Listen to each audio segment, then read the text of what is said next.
Michel Noir, bonjour, vous êtes l'ancien maire de Lyon, on vous présente plus, je vous ai invité ce matin pour parler un petit peu des élections. Alors, je voudrais surtout qu'on parle de votre conception et de votre vision de la ville et de son évolution. Mais avant, un petit mot sur les élections elles-mêmes. On a eu Michel Noir, maire de Lyon. Aujourd'hui, on a Étienne Blanc, candidat. Quelle est la couleur de Bah, cette élection pour vous? disons que ceux qui ont aimé voter noir peuvent très bien voter blanc demain. Bon, donc je pense que là, c'est clair de votre part. Parlons maintenant de Non, votre... voter blanc, je veux dire, voter Étienne Blanc. Votez Étienne Blanc. Bon. Et à Villeurbanne, votez Blanc tout court, parce qu'il y a, pour l'instant, il n'y a pas de Oui, candidat de droite. ça a toujours été compliqué à Villeurbanne. Michel Noir, un petit mot maintenant. Vous avez été élu il y a une trentaine d'années maire de Lyon. En 3 décennies, la ville a évolué. Quelle vision vous avez de cette évolution sur la durée? Alors, c'est conforter l'attractivité de la métropole en termes d'emploi, et dans le même temps, des gens qui venaient travailler ici et qui habitaient à l'extérieur, d'où un problème de mobilité.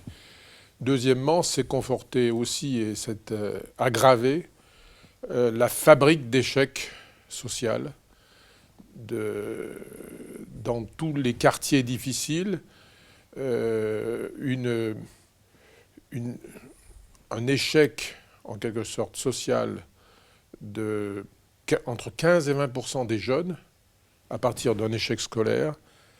C'est une fabrique qui est insupportable et qui, à terme, comporte de graves dangers. Mais ça, c'est pas des 3 dernières décennies, parce que la marche des beurs, c'est d'avant, il y a Oui, plus non, de mais 30 ans. je dis que ça s'est aggravé, Amplifié. ça s'est amplifié, et je pense que le vivre ensemble dans une agglomération, quand on fabrique entre 15 ou 20% d'exclusion sociale, c'est le problème numéro un pour une agglomération, pour ses habitants et pour ses décideurs. Et comment on fait pour essayer, dans la durée, eh bien, de revenir en arrière? Parce que tout ce qui a été Ouais. tenté par les différentes familles politiques qui se sont Ouais. succédées en 3 décennies, ben, ça n'a pas abouti, ça a été des échecs. Ben, la clé, c'est le système éducatif. C'est-à-dire que si vous avez une qualité du système éducatif dès la maternelle et l'école primaire et dès le secondaire, eh bien, vous diminuez en quelque sorte les chances qu'on fabrique de l'exclusion sociale. Aujourd'hui, pour moi, dans ces élections, le problème numéro un, c'est le fait qu'on fabrique 15 à 20% d'échecs scolaires et d'échecs sociaux.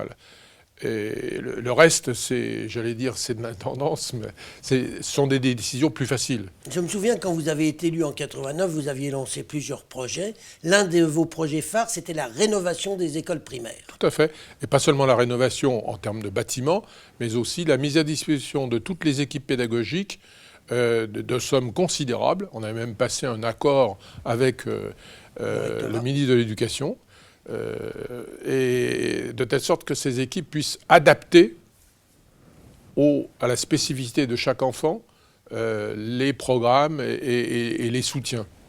Michel Noir, vous avez tout à l'heure évoqué les problèmes de mobilité, du fait que des gens habitent à l'extérieur et viennent travailler.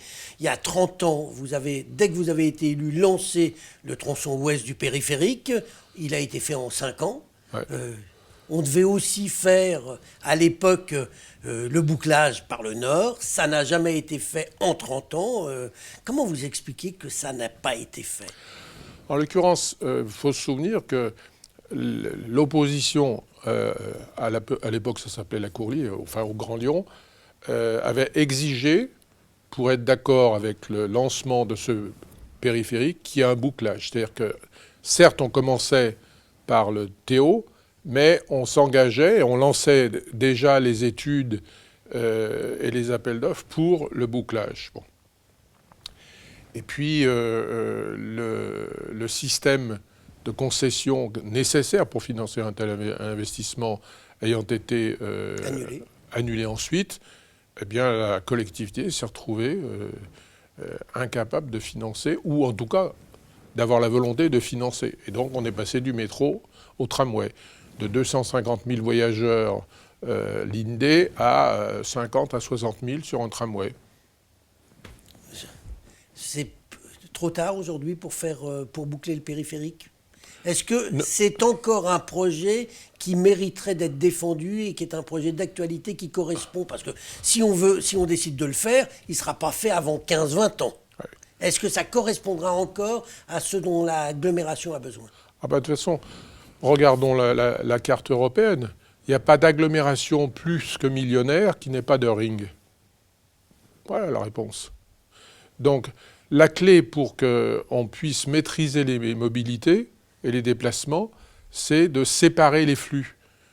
Si vous voulez aller du nord au sud de l'agglomération et que vous passez par le centre, c'est une aberration. Il faut pouvoir contourner. Bon, et ça a bien fonctionné.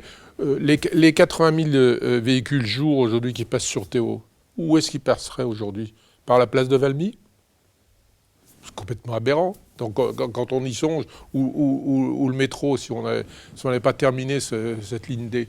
Donc je crois qu'il y a un problème de transition. Bon, faut arrêter les bêtises en disant tout vélo, trottinette et autres, parce que les plus de 60 ans, je ne suis pas sûr qu'ils soient doués pour ce genre de sport. Et donc, il ne faut pas avoir pas de vélo, une sorte de racisme. Non, parce que j'aime bien la marche à pied. Et puis, quand il y a besoin, je prends la voiture. Mais ma femme a acheté une voiture électrique. Donc vous êtes bon citoyen. Nous sommes dans la transition. Pour la transition, il ne faut pas être binaire. Bon, c'est en cela que les écologistes, vraiment, sont, à mon avis, à côté de la plaque.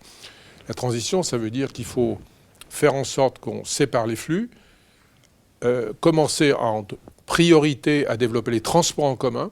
Donc là, là où le Citral, depuis 7 ans, n'a qu'une seule préoccupation, c'est de diminuer le ratio de dette. Ce qui est aberrant, parce que quand vous investissez pour 50, 80 ans, c'est ça à peu près un métro, eh bien vous pouvez aujourd'hui obtenir des taux d'intérêt à 1,20, 1,30 pour des emprunts à 30-40 ans. C'est en ce moment qu'ils vont investir. C'est pas au moment où l'argent... On a été frileux. Non, c'est pire que ça. On a été très mauvais gestionnaires. Très mauvais gestionnaires.